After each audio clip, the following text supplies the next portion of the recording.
어제 우리가 새벽 예배 계속 드리고 있는데 특별 새벽 기도회로 예배하고 있습니다. 첫날에 제가 세상 사람과 다른 세 가지 믿음과 통찰력과 그리고 소명이 있다 말씀드렸습니다. 이 모두는 믿음에서부터 출발하는데 믿음을 잘 세워내기 위해서는 말씀을 읽어야 된다라는 말씀 드렸습니다. 어제는 무슨 말씀을 드렸습니까? 하나님과 멀어지지 마십시오. 하나님이 멀어지는 순간이 언제냐면 내 생각이 앞설 때, 그때 하나님과 멀어지는 거예요. 오늘은 하나님을 놓치지 마십시오 라는 말씀의 제목을 가지고 하나님의 말씀 나누겠습니다. 우리가 그렇게 갈망하는 복이 과연 무엇인가 생각해 보게 됩니다. 과연 복이 뭘까? 창세기에 보면 요셉의 인생의 이야기가 나오는데, 요셉의 인생을 가만히 들여다보면 형들에게 인신매매 당하지 않고 살았다면 그의 인생이 어땠을까? 왜 하나님은 그를 그렇게 혹독한 인생을 살도록 하셨을까? 그렇지 않았다면 아버지 야곱의 사랑을 받으며 채색 옷을 입고 그냥 평범하게 자랐을 거예요. 그런 요셉이 생각해 보면 과연 무엇을 할 수 있었을까? 요셉은 형들에게 인신매매를 당한 난 뒤에 추락하는 것 같은 인생을 경험합니다. 종이 되고 간통죄로 죄수로 잡혀가고, 과연 그것이 복일까? 자신이 인신매매 당했다고 한번 생각해 보십시오. 자신이. 그리고 또 집안에 아이를 잃어버렸다고 생각해 보십시오. 얼마나 억울하고, 그리고 음란죄를 뒤집어 썼다고 생각해 보십시오. 보통 억울한 일이 아닐 거예요. 절대 복이라고 말할 수 없어요. 그러나 요셉은 그 안에서 복을 누리며 살아요. 어떻게? 방향이에요. 방향. 하나님께 방향을 정하고 하나님을 놓치지 않고 살았다는 거예요. 그렇다면 성도의 복은 무엇인가? 성도의 복은, 우리는 인생을 살아가면서 신앙생활을 하면서 사실 무엇이 복인지 무엇이 화인지 잘 몰라요. 잘 되는 것, 평안하는 것이 복인가요? 하나님은 그렇게 일하지 않으셔요. 문제없는 인생이 없고, 문제없는 가정이 없고, 문제없는 교회가 없어요. 그럼 중요한 것은 뭡니까? 어떻게 이 문제를 해결할 것인가? 어디에 초점을 두고 이 문제를 접근할 것인가? 이것이 문제예요. 방향을 정하는 것이 문제라는 거예요.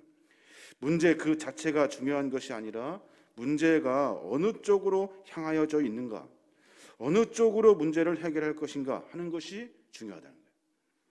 요셉은 방향을 정합니다. 어디로 정해요? 하나님에게로 정해요. 별 억울한 일을 다 당하고 생각하지도 못한 수많은 인생의 고난을 겪으면서도 방향을 놓치지 않아요. 애굽의 그 바로가 뭐라고 이야기합니까? 요셉은 여호와께서 함께 하신다. 요셉은 여호와께서 함께 하시다. 뭘 보고 그렇게 말하는 걸까요? 요셉이 매번 여호와 하나님께 향하여 방향을 정해놓고 사는 그 인생을 보고 말한 거예요. 영성이라는 것이 뭐예요? 영성, 신앙의 깊이라는 것이 뭡니까? 하나님 앞에서 그 사람의 태도와 자세를 말해요. 뭐 도 같고 뭘 하는 것이 아니에요. 자세가 틀어지면 그때부터는 죄가 되는 거예요.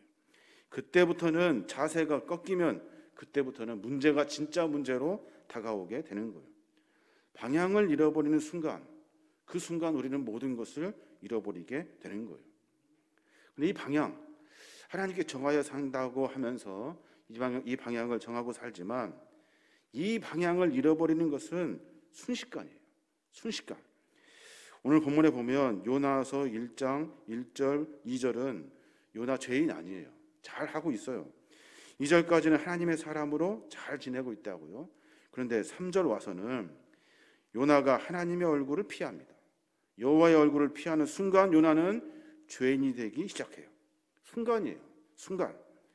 창세기 3장 4절부터 보면 뱀이 여자에게 이르되 너희가 결코 죽지 아니하리라. 너희가 그것을 먹는 날에는 너희 눈이 밝아져 하나님과 같이 되어 선악을 알 줄 하나님이 아심이니라.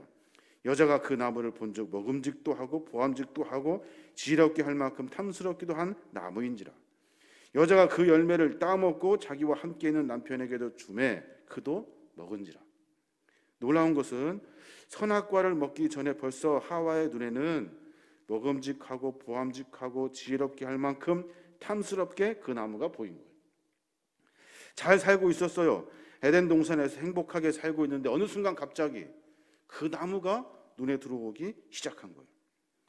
그러니까 우리는 어느 순간 내 안에 나를 차지하고 있는 것이 무엇인지 늘 봐야 돼요. 그렇지 않으면 순간에 방향을 잃어버리게 되는 거예요. 하나님이 아닌 뭔가가 내 안에 쑥 들어온다고. 그러면 그때부터 방향을 잃어버리게 되는 거예요. 어떤 아내가 남편이 키가 작아요. 못생겼어요. 그래도 성실하고 그래서 하나님께 감사하며 사는데 어느 날 옆집에 갑니다. 가서 보니까 그 옆집의 남편을 보니까 사업도 잘하고 돈도 많고 키도 크고 잘생겼어요. 그 마음과 생각이 쑥 들어와요. 그때부터 왜 이 남자는 내가 이 남자를 만나가지고 이 모양으로 사는가? 왜 예수도 믿지 않은 저 사람이 저렇게 잘 사는가? 내가 왜 이 남자 만나서 이 고생인가? 이 생각이 순식간에 들게 되는 거예요. 시어머니가 어느 날 다른 집 며느리를 봅니다. 일도 잘하고 식사 싹싹하기도 하고 친절합니다. 그때부터 방향이 틀어져요. 우리 며느리는 왜 그런가? 우리 며느리는 왜 그런가? 그때부터 방향이 틀어져요.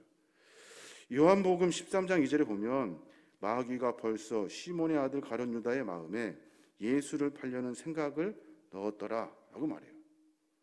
우리 안에는 마귀는 자꾸 우리를 하여금 방향을 틀려고 하는 그 마음을 준다는 거예요. 계속해서 주어요.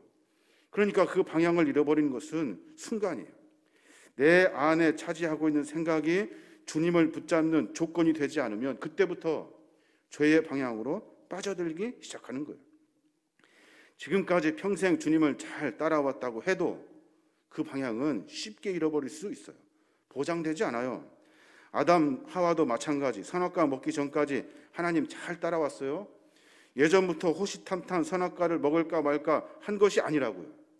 꾸준히 주님을 쭉 따라왔는데 어느 순간 마귀의 말을 듣고 마귀의 말을 보고 그리고 그 마음속에 그 사과나무를 품기 시작해요. 선악과를 품어요. 그 순간 방향이 팍 틀어지는 거예요. 순간이라고요. 순간. 선지자도 마찬가지. 선지자도 하나님 말씀에서 돌아설 수 있어요. 어느 순간 방향이 틀어질 수 있다고요. 우리도 마찬가지예요. 언제든지 돌아설 수 있는 사람들이 우리예요. 저도 마찬가지예요. 모두가 다 방향이 틀어질 수 있어요. 하나님이 아니라 다른 것으로 마음을 돌릴 수 있다고요. 그러니까 어떻게 해야 돼요? 깨어 있어야 돼요. 아, 나도 하나님 말씀에서 하나님 방향에서 돌아설 수 있는 사람이구나. 내가 하나님께 방향을 정하고 산다고 하지만 어느 순간 내가 하나님께 방향을 정하지 아니하고 어느 순간 훅 내 마음속에 뭔가 들어와서 다른 것이 더 중요하다고 이야기할 수 있다는 거예요. 그럼 신앙이란 뭡니까? 신앙은 살면서 주님을 바라보지 않으면 무너진다는 것을 배우는 것이 신앙이에요.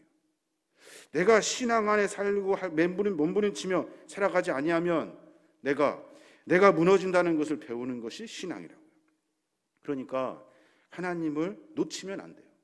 놓치면 안 돼. 하나님 놓치면 나는 한 방에 끝나는구나. 하나님 없으면 내가 한 방에 없어지겠구나. 그런 생각을 늘 가지고 깨어서 하나님을 바라보면서 삶을 살아야 하는 거예요. 부름받은 하나님의 사람이 믿음을 가진 자가 하나님을 놓칠 때 어떤 수치를 당하는 줄 아십니까? 오늘 6절에 보면 선장이 그렇게 말하잖아요.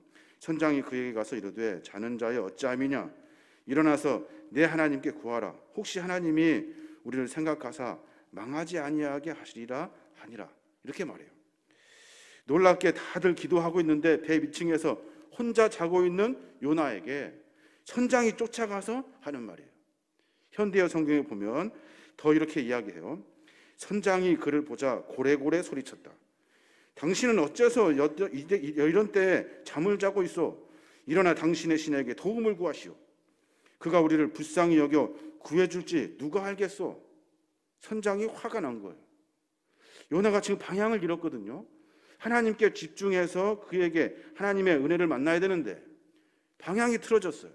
그때 그 순간 하나님을 믿지 않는 하나님과 전혀 관계없는 사람으로 하여금 하나님이 그를 부르고 있다고요.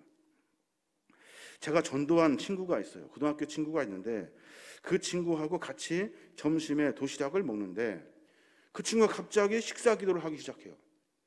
그랬더니 옆에 같이 있던 친구가 그 친구한테 그래요. 너 요새 요한이 쫓아다니면서 교회 다닌다면서? 나 교회 다녀. 아, 역시 교회 다니는 사람은 식사할 때 기도하는구나. 그런데 요한이 너는 왜 안 하냐? 요한이 너는 왜 기도 안 하냐? 너는 가짜냐? 제가 그때 충격을 받았어요. 같이 재밌게 신나게 밥을 먹는 것이 먼저잖아요. 막 정신없이 먹으려고 하는데 그때 너는 가짜냐 하는 말에 충격을 받았어요. 하나님을 믿지 않는 사람을 통해서 기도하라고 하나님이 하신 거예요. 세상이 도리어 우리에게 이렇게 말한다고요. 너 하나님을 믿는다면서, 너희 하나님이 살아계시다면서, 그런데 너는 왜 그렇게 사니? 하나님이 안 계신 것 아니냐? 우리가 하나님을 바라보지 않는 것 아니냐? 하면서 세상 사람들이 조롱한다고요. 뭐 한 거예요 지금? 하나님을 놓친 거예요. 우리가 하나님을 놓친 거예요. 성도의 힘은 어디서 나옵니까? 하나님을 놓치지 않는 것에서 나와요. 우리는 매번 놓쳐요. 이 일이 중요하고 신앙생활을 적당히 하려고 하면서 매번 놓쳐요. 하나님은 우리를 절대로 놓지 않으셔요. 오늘 본문은 그 이야기를 하고 있다고요. 우리는 매번 하나님을 놓치지만 하나님은 우리를 절대 놓치지 않으셔요. 하나님이 성도 삼으시고 자녀 삼으셨다면, 하나님께서 어떤 사람을 이끌기로 작정하셨다면 하나님은 그것을 절대 놓지 않으셔요. 그 사람을 놓지 않아요. 7절에 뭐라고 합니까? 그들이 서로 이르되 자 우리가 제비를 뽑아 이 재앙이 누구로 말미암아 우리에게 임하였나 알아보자 하고 그 제비를 뽑으니 제비가 요나에게 뽑힌지라. 재앙입니다. 하나님께서 큰 바람 위에 힘껏 세게 막 풍랑을 일으키셔서 말하자면 요나가 탄 배를 막 집중적으로 공략하고 있는 거예요. 물폭풍을 막 계속해서 던지고 있는 거예요. 하나님이 던지는데 그냥 그 배가 다 쪼개지려고 하고 있다고요. 모두가 다 죽을 것 같은 위기감을 느낍니다. 뱃사람들은 풍랑과 태풍 많이 겪어본 사람이에요. 뭔가 알아요. 느낌이 있다고요. 이 폭풍 이상하다. 뭔가 다르다. 이 사실을 인지하기 시작하면서 원인을 찾아요. 모두가 다 함께 기도하고 모두가 함께 물건을 다 버리고 그리고 안 되니까 이제 제비를 뽑아요. 그런데 요나는 자고 있다고요. 자고 영적 무감각 상태에 빠져 있어요. 도대체 누구 때문에 이 폭풍이 일어났는지 제비를 뽑아놓자.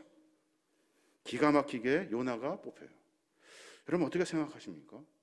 하나님이 요나를 놓지 않는 거예요. 계속해서 요나를 집중해서 요나를 그 자리에 놓으려고 하시는 거예요. 성도의 힘은 어디서 나옵니까? 성도의 힘은 하나님께서 나를 붙잡았다는 것을 아는 것이 성도의 힘이에요. 하나님께서 한번 붙잡은 사람은 끝까지 붙잡으신다는 것을 아는 것, 이것이 성도의 힘이라고. 하나님이 우리를 어떻게 선택하셨는지 알아요. 우리를 자녀 삼아 주셨대요. 자녀를 버리는 부모는 없어요. 자녀가 도망가도 하나님은 끝까지 쫓아와 찾으실 거예요. 이방인들로부터 끄집어내가지고 사람들로 하여금 수치를 당하게 하더라도 그 자리에 다시 놓는 거예요. 한 번 붙잡은 자를 하나님께서는 절대 놓치지 않아요. 성도의 힘은 거기에서 시작되는 거예요. 하나님이 나를 절대 놓지 않는구나. 요나가 하나님의 사람으로 살아갈 수 있는 이유가 여기 있어요. 이스라엘이 선민이 될 수 있는 이유도 거기에 있어요. 이스라엘이 잘해서가 아니라 하나님이 그 민족을 택하셨기 때문에, 내가 잘해서 된 것이 아니라 하나님이 나를 택하셨기 때문에, 하나님이 나를 선택해 주셨기 때문에 내가 이렇게 살 수 있는 거예요.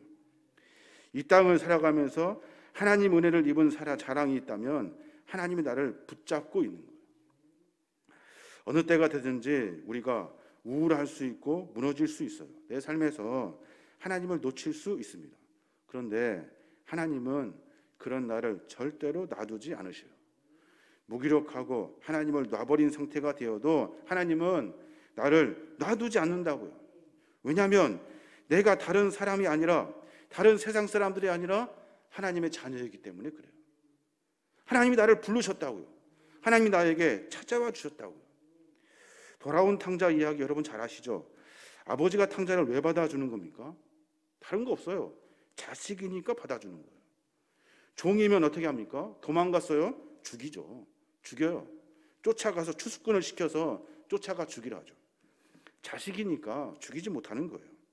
성도의 힘은 여기서 나오는 거예요. 내가 하나님께 붙들렸다는 거예요. 나는 하나님의 붙들림 받은 사람이라는 거예요. 하나님이 나를 부르셨다는 거예요. 그 믿음과 신앙을 가지고 사는 것이 중요해요. 제가 대학원 공부를 하려고 엄마 아빠 속이고 고시원에 산 적이 있어요. 제 생각은 뭐냐면 대학원 안 가고 신학대학원 안 가고 딱 6개월만 공부해가지고 내가 시험 준비해가지고 딱 합격한 다음에 그 다음에 내가 내려가서 내가 새 인생 살겠다. 그런 마음으로 더 신학대학원 공부하겠습니다 하고 올라갔다가 그 공부하고 있었다고요. 돈이 없으니까 고시원 총무를 했어요. 근데 그 고시원에서 사람이 죽었어요. 사람이 맨날 술 먹고 방에서 담배 피고 골치 아픈 분이셨어요.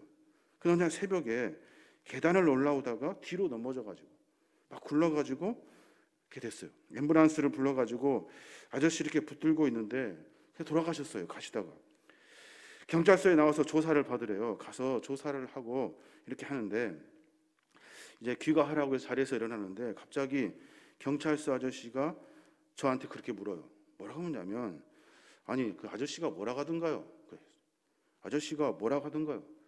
제가 이렇게 막 들을 수가 없으니까 그냥 아저씨 하고 있는데 아저씨가 뭐라고 하던가요? 제가 거기에서 충격을 받았어요. 아저씨가 뭐라고 한 줄 아십니까? 그러니까 아저씨가 굉장히 힘들게 돌아가시면서 하나님 살려주세요. 하나님 살려주세요 그랬어요. 저는 하나님 버리고 집안 버리고 내가 잘 할 수 있다고 생각하고 하나님을 놔버리고 고시원으로 왔거든요. 근데 그런 사람이 내가 생각할 때 저 인생 참 형편없다. 맨날 술 먹고 맨날 담배 피고 맨날 저렇게 사는 사람이 무슨, 근데 그 사람이 하나님을 찾더라. 제가 그때 충격을 받았다고. 그래서 당장 짐 싸갖고 집으로 내려갔어요. 신앙이 좋다는 것이 뭡니까? 신앙이 내가 하나님께 붙잡혀 하나님으로부터 벗어날 수 없다고 생각하는 것, 이것이 신앙이 좋은 거예요. 내가 하나님께 붙잡혀 하나님으로부터 벗어날 수 없기 때문에 나는 하나님만 바라보고 살겠습니다 하는 결심, 이게 신앙이 좋은 거예요. 매번 타협하면서 매번 적당히 저울질하면서 이렇게 힘들지 않게 적당히 사는 것이 신앙생활 아니에요. 신앙은 하나님께 붙잡혀 있다는 것을 고백하는 거예요. 신앙이 좋지 않으면 아직도 내가 하나님으로부터 벗어날 수 있다고 착각하는 거예요. 기도하려고 모이고 신앙생활 하려고 모이고 함께 막 열심히 합니다. 그런데 직장이 중요하고 돈이 중요하고 다른 것이 중요하다고 늘 생각해요. 하나님께 붙들렸음에도 불구하고 하나님이 부르셔서 신앙인으로 살게 하시는 그 은혜를 만났음에도 불구하고 다른 것이 중요하다. 주식이 오르면 안정감이 들고 펀드가 오르면 내 인생이 풀린다고 생각하고 주식이 막 떠떨어지면 돈이 날리면 내 인생 끝냈다고 이야기하고 문제를 보고 계속해서 문제에 빠져드는 거예요. 요셉은 그렇게 살지 않아요. 문제 앞에 하나님을 봐요. 문제가 그러니까 문제로 보이지 않는 거예요. 고민이 고민으로 보이지 않아요. 왜요? 하나님이 나를 붙들고 있기 때문에. 하나님이 붙드셨기 때문에 이 문제는 하나님의 문제가 되는 거예요. 그러니까 염려될 것이 없는 거예요. 사건과 문제에만 빠져서 하나님을 놓쳐서는 안 돼요. 하나님께서 우리에게 문제를 주실 때가 있다고요. 인생이 그런 거잖아요. 왜냐하면 하나님을 바라보라고. 고난을 주실 때가 있다고요. 왜요? 하나님 찾으라고. 내가 너를 붙들고 있다는 사실을 깨달으라고. 그것을 집중하라고 이야기하는 거예요. 그러니까 문제는 우리에게 문제가 아닌 거예요. 믿음이란 뭡니까? 믿음. 하나님이 내 인생의 처음과 끝을 아시고 나를 붙잡고 가고 있다는 것을 고백하는 것이 믿음이에요. 예수 믿겠습니다. 끄떡끄떡 하는 것이 아니라고요. 내 인생 처음부터 끝까지 다 하나님이 아셔요. 주관하고 계시다고요. 하실 계획이 있다고요. 그래서 하나님께서는 나를 붙들고 내 인생을 가고 있다는 거예요. 이 고백이 우리 안에 있어야 하는 거예요. 우리는 하나님께 붙잡히는 거룩한 상을 받은 사람이에요. 하나님 우리를 불렀다고요. 다른 사람들은 다 집에 자는데 하나님 우리를 부르셨다니까요. 왜 불렀어요? 내가 너희 인생을 끝까지 붙들겠다. 포기하지 않겠다. 요나 자기 생각에 다시스로 가면 하나님 피할 수 있다 생각했습니다. 요나, 내가 이제 잠자면 하나님의 음성 듣지 아니하고 내가 깊은 잠을 자서 내가 하나님 외면하겠다 하면 하나님 외면되는 줄 알았다고요. 근데 세상 사람들이 조롱해요. 세상 사람들이 요나로 하여금 깨닫게 해요. 그리고 제비를 뽑는다고요. 근데 그 제비가 요나가 줬어요. 요나가. 누가 하신 거예요? 하나님이 하신 거예요. 하나님이. 우리는 하나님께 붙잡히는 상을 받은 사람들이에요. 그러니까 딴 생각하면 안 돼요. 우리가 타협하면서 인생을 사는 것이 아니에요. 하나님이 나를 끝까지 붙잡고 가실 것을 아는 것, 이게 신앙과 믿음의 본이에요. 이 믿음을 우리가 회복하셔야 돼요. 한번 붙잡은 자를 하나님은 절대 놓지 않으셔요. 절대 놓지 않는다는 사실을 깨달아요. 어떻게 해야 돼요? 다시 하나님을 붙들어야 돼요. 그리고 하나님께 집중하며 삶을 살아야 하는 거예요. 여러분, 하나님 놓치지 마십시오. 하나님 절대 놓치지 마십시오. 하나님 우리를 절대 놓지 않으시는 분이셔요. 매번 하나님을 의지하고 하나님께 기도하고 하나님과 동행하는 신앙의 삶을 살아야 하는 겁니다. 저 여러분이 그런 삶을 살아내므로 말미암아 하나님의 그 마음을 좀 시원하게 했으면 좋겠어요. 잘하고 있다. 그래, 내가 너를 붙들었어. 그래, 너 잘 알고 있구나. 네 인생이 아니라 사실은 내 인생이야. 내가 너를 책임져 줄게 하고 말씀하시는 그 하나님의 은혜를 만나야 하는 겁니다. 저와 여러분이 우리의 모습을 점검하여 하나님을 놓치는 일이 없도록 우리 삶의 모습을 점검해내시는 믿음의 종들 되시길 바랍니다.